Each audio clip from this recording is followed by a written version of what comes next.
ప్రజల కష్టాల మీద, ప్రజలకు ఉన్నటువంటి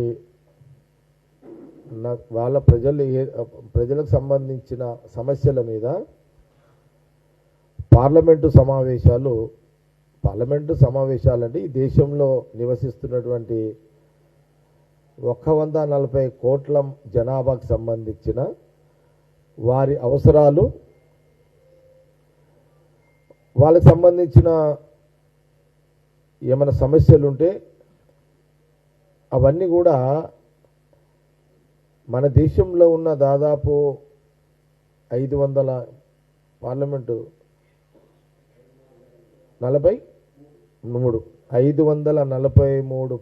ఎంపీలు ఈ దేశంలో పార్లమెంటు మెంబర్లుగా ఉన్నారు.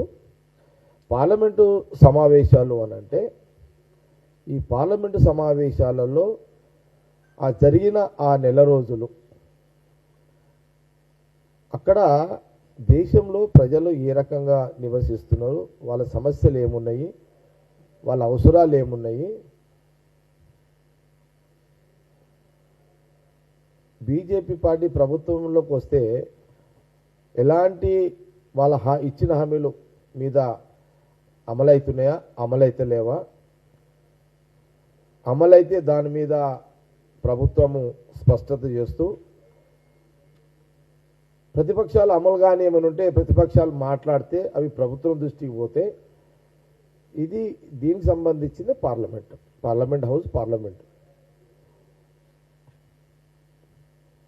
ఈ 543 మంది ఎంపీలు వాళ్ళ పార్లమెంట్లో ప్రజా సమస్యల మీద, ప్రజా ఇష్యూల మీద ఆ పార్లమెంట్లో మాట్లాడే అవకాశము, చర్చ, వాళ్ళ ప్రాతినిధ్యం చేస్తున్న ప్రజా అవసరాలకు సంబంధించిన దాని మీద వాళ్ళు మాట్లాడుకోవడానికి ఆ పార్లమెంటు సమావేశాలు ఉపయోగపడాలి.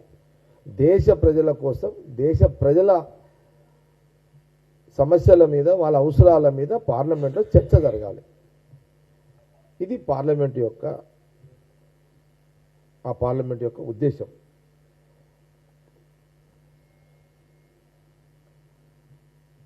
ఇది ఆ రోజు జవహర్లాల్ నెహ్రూ గారు ఈ దేశ ప్రజలు మహాత్మా గాంధీ గారి నాయకత్వంలో ప్రధానమంత్రి అయిన తర్వాత ఇమ్మీడియట్లీ ఆయన ఎన్నికల ప్రక్రియ రాజ్యాంగ పద్ధతిలో, బిఆర్ అంబేద్కర్ రాజ్యాంగం పద్ధతిలో ఎన్నికలు, ఎన్నికలు, పాలన, పరిపాలన, పార్లమెంటు, ఇది వ్యవస్థ.